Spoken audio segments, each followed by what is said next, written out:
warahmatullahi wabarakatuh.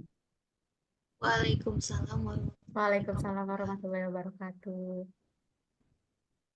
Yang terhormat Ibu Dr. Anda Yusra Dewi MPD, yang terhormat Bapak Dimas Anugrah Adiatmo MPD, dan rekan-rekan kelas reguler B angkatan 2021, Prodi Pendidikan Bahasa dan Sastra Indonesia yang kami sayangi. Alhamdulillah, puji syukur kehadirat Allah Subhanahu wa Ta'ala yang telah melimpahkan rahmat serta hidayahnya, sehingga kita dapat melaksanakan perkuliahan. Selanjutnya, sholawat beriring salam, tidak lupa selalu kita hadiahkan dan haturkan kepada Nabi Muhammad SAW dengan melafazkan Allahumma sholli ala Sayyidina Muhammad wa ala ali Sayyidina Muhammad. Baik rekan-rekan semuanya, di sini kami kelompok 10 berkesempatan untuk mempresentasikan atau menyajikan hasil diskusi kami, yang mana materi yang kami diskusikan yaitu terkait melaporkan hasil penelitian. Baik, di sini ada pun rekan-rekan kelompok yang berkontribusi dalam mempersiapkan materi diskusi kita pada kali ini. Yang pertama ada rekan kelompok saya, Gemisha Aspinanda Putri dengan NIM A1B121060. Selanjutnya ada Mutia Pusparani dengan NIM A1B121062 dan saya Kakak Yusiska dengan NIM A1B121053. Nah, baik teman-teman semuanya, adapun hasil diskusi kami akan langsung saja kami sajikan. Baik, materi pertama akan dibahas atau disajikan oleh saya sendiri. Itu pertama kita akan membahas terkait membangun teks laporan. Sesuai dengan penjelasannya, laporan penelitian merupakan dokumen formal yang menyajikan hasil suatu penelitian secara sistematis dan terstruktur. Nah, laporan ini biasanya mencakup berbagai bagian penting yang menjelaskan latar belakang, tujuan, em, kajian teoritik, metodologi, hasil, pembahasan, dan analisis dari penelitian yang kita lakukan. Nah, membangun teks laporan penelitian adalah proses menyusun atau merangkai informasi dari penelitian yang kita lakukan dalam bentuk yang sistematis dan terstruktur sehingga mudah akan dipahami oleh pembacanya dan penulisnya sendiri. Soalnya proses ini melibatkan penyajian data dan analisis hasil penelitian secara sistematis sesuai dengan kaidah ilmiah sehingga hasil penelitian dapat dibaca, dipahami dan dievaluasi oleh pembacanya. Oke, poin selanjutnya yaitu berkaitan dengan menelusuri model dan menganalisis teks laporan. Nah, sesuai dengan yang sedang kita lakukan saat ini, kita sebagai mahasiswa semester 7 sedang melakukan atau membuat tugas akhir yaitu skripsi. Nah, adapun model teks laporan skripsi ini, karena kita sekarang sebagai mahasiswa yang sedang melaksanakan tugas akhir skripsi, nah kami akan menyajikan adapun model teks laporan skripsi. Yang pertama yaitu laporan dengan jenis penelitiannya kuantitatif. Mungkin teman-teman ada nih yang milih kuantitatif, selanjutnya ada yang penelitian yang jenis kualitatif, pengembangan, dan tindakan kelas. Nah, itu tadi, empat tadi adalah model teks laporan dari skripsi. Selanjutnya, poin selanjutnya itu menganalisis setiap tahapan teks laporan. Nah, dari mulai judul hingga sampai bab terakhir yaitu bab penutup, kita pasti melakukan analisis dari setiap tahapannya itu. Pertama saja yang kita saat ini teman-teman pasti sudah mencapai tahapan di bab 3. Nah, dari judul saja nih kita sudah melakukan analisis. Yang mana kita mempersiapkan judul itu bukan sekedar judul saja. Kita menganalisis apa kajian teorinya nanti ini, apa objek penelitiannya dan itu harus berkesinambungan dan sesuai dengan apa yang akan kita teliti dan kita diskusikan bersama pembimbing kita itu merupakan suatu analisis. Nah, di setiap tahapannya itu kita pasti melakukan analisis baik pada bab pendahuluan, bab kajian teoritik ataupun pada bab metodologinya atau metodenya. Kita pasti melakukan analisis dari mulai bagaimana pelaksanaannya, apa saja isi yang akan kita tuangkan pada laporan kita.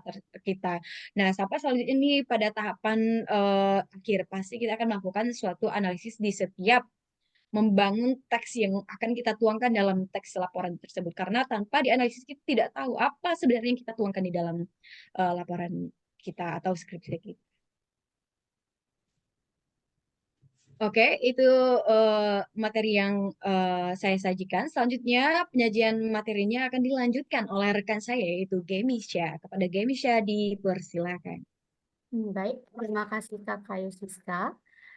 Di sini saya akan menjelaskan mengenai merekonstruksi teks laporan penelitian, di mana yang dimaksud dengan merekonstruksi ini merupakan gambaran awal dari teks laporan penelitian ini, di mana itu terdapat yang pertama ada ringkasan, yaitu berisi isi dan tujuan, di mana isi ini berisi rangkuman dari keseluruhan laporan, mencakup tujuan penelitian, metode, hasil utama, dan kesimpulan. Selanjutnya ada tujuan memberikan gambaran singkat mengenai isi laporan bagi pembaca, sehingga mereka bisa memahami inti penelitian tanpa harus membaca keseluruhan laporan tersebut.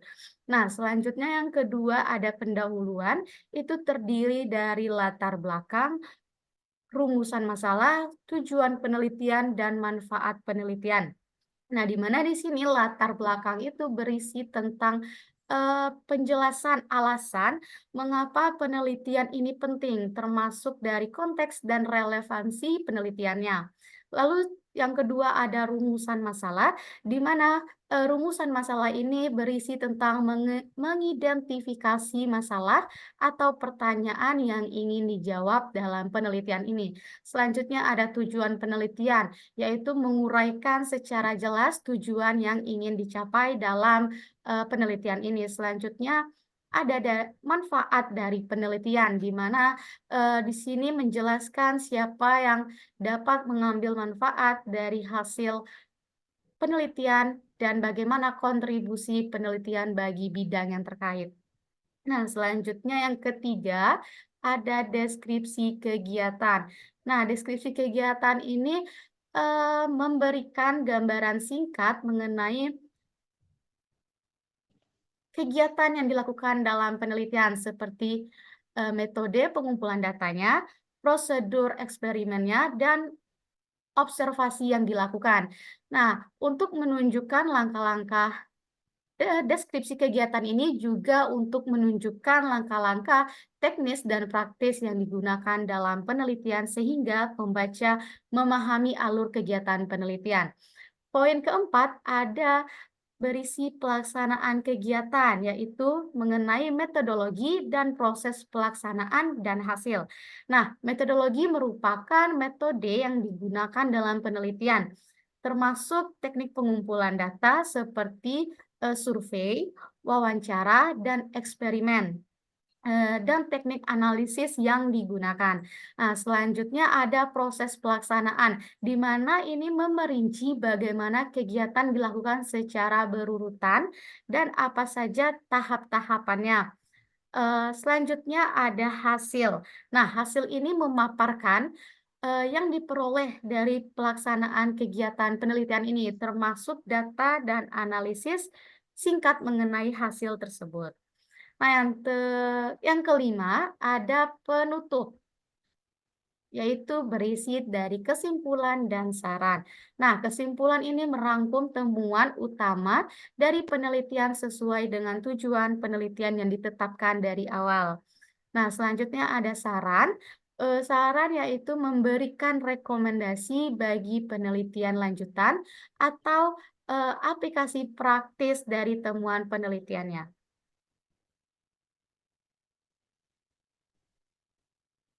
Nah, selanjutnya poin B, yaitu struktur teks laporan penelitian, di mana Pada pertama, bagian awal laporan penelitian itu berisi halaman sampul, halaman judul, halaman persetujuan pembimbing atau halaman pengesahan, lalu ada halaman pernyataan karya sendiri, dan halaman moto, lalu ada abstrak, kata pengantar, daftar isi, daftar tabel jika di dalam penelitian tersebut terdapat daftar tabel, lalu ada daftar gambar, dan daftar istilah, dan yang terakhir yaitu daftar lampiran. Selanjutnya, saya kembalikan ke moderator. Baik, Gemisha, terima kasih atas penyajiannya. Selanjutnya, materi selanjutnya akan disajikan atau dipresentasikan oleh rekan saya Mutia Pusparani. Kepada Mutia dipersilahkan.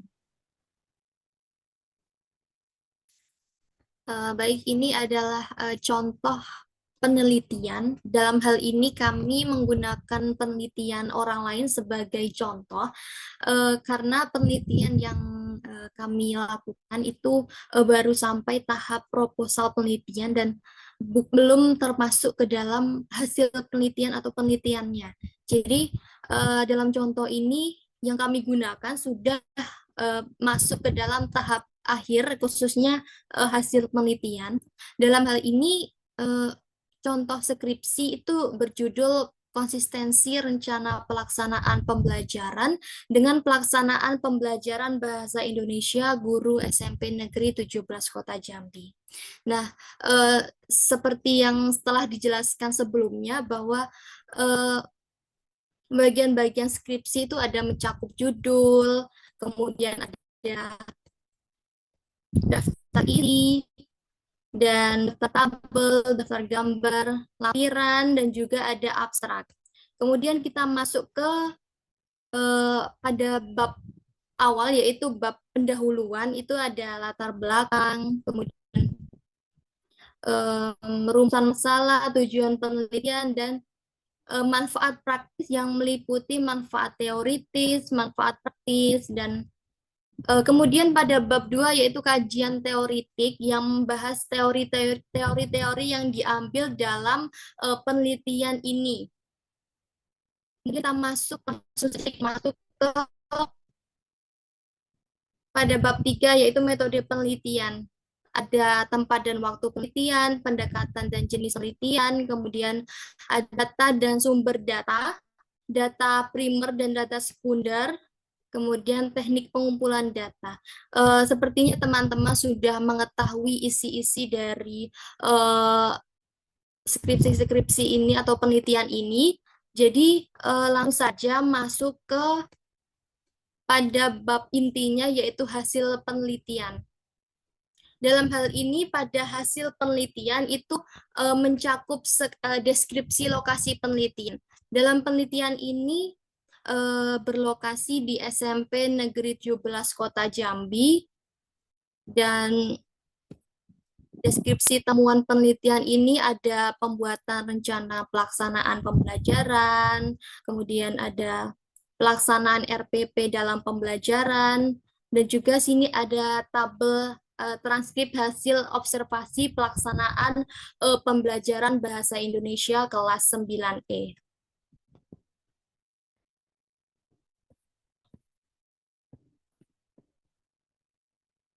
Di sini ada pembahasan juga dalam penelitian ini yang meliputi perencanaan pembelajaran di SMP Negeri 17 Kota Jambi. Dalam hal ini penelitian ini dibuat bersama oleh guru di SMP Negeri 17 Kota Jambi yang sudah mencakup berbagai komponen-komponen yang telah ditentukan dalam kurikulum 2013. Kemudian ada konsistensi antara RPP dengan pelaksanaan pembelajaran. Dan ini merupakan ini dari hasil penelitian yang telah dilakukan dalam contoh skripsi ini. Kemudian ada bab 5 yaitu simpulan, implikasi, dan saran. Simpulan ini berisikan hasil penelitian yang telah diperoleh dari awal hingga akhir penelitian yang dilakukan. Kemudian ada implikasinya. Diketahui hasil penelitian ini implikasinya dapat dituangkan secara teoritis bagi hasil penelitian ini dapat memberikan sumbangan dalam mendapatkan informasi mengenai pentingnya konsistensi dalam pelaksanaan pembelajaran bahasa Indonesia. Kemudian ada saran baik bagi guru maupun bagi kepala sekolah dan juga bagi pengawas guru bahasa Indonesia. Kemudian ada daftar rujukan dan juga ada lampiran-lampiran, ada surat penelitian, kemudian surat balas dari sekolah, pedoman studi dokumen, dan juga ada pedoman observasi, dan terakhir yaitu pedoman wawancara. Ada juga transkrip hasil studi dokumen dan lampiran lain-lainnya. Baik, itulah tadi contoh skripsi atau hasil penelitian yang dilakukan. Saya kembalikan ke moderator. Baik, terima kasih rekan-rekan saya yaitu Mutia Pusparani, Gemisya yang sudah menjelaskan atau menyajikan materi hasil diskusi kita pada materi kali ini. Nah, teman-teman, itu tadi pembahasan kami. Selanjutnya, saya akan menyimpulkan bahwa dalam membangun atau menyusun teks laporan penelitian khususnya pada kita saat ini yang sedang membuat proposal dan selanjutnya akan melanjutkan dengan penelitian sehingga membuat skripsi. Untuk strukturnya teman-teman bisa nih melihat atau menjadikan pedoman itu dari pedoman dari prodi kita yang sudah dibagikan. Nah, teman-teman bisa menjadikan itu sebagai pedoman penulisannya, bagaimana apa saja isi strukturnya sampai ke pada tahapan akhir sehingga nanti kita bisa menyelesaikan skripsi kita dengan sistematis dan struktur yang sesuai dengan pedomannya. Baik, teman-teman semuanya, itu tadi penyajian materi yang disampaikan oleh rekan-rekan saya, ada Mutia dan Gemisya. Tentunya penyajian materi kami ini tak luput dari kesalahan dan juga kekurangan yang belum sempurna. Dan kepada dosen pengampu, kami mohon maaf atas ketidaksempurnaan dalam penyajian materi kali ini. Mohon bimbingannya kepada dosen Ibu Dr. Anda Yusra dan Bapak Dimas. Selanjutnya kepada teman-teman yang ingin bertanya atau ada hal yang perlu dibahas, silakan teman-teman sampaikan atau ketik di kolom komentar. Nah, itu saja yang dapat kami sampaikan dan kami sajikan dalam presentasi kali ini. Saya, Kakak Yusiska, selaku moderator, memohon maaf jika terdapat kesalahan kata dan perbuatan yang kurang mengenakan rekan-rekan semuanya. Saya akhiri. Wassalamualaikum warahmatullahi wabarakatuh.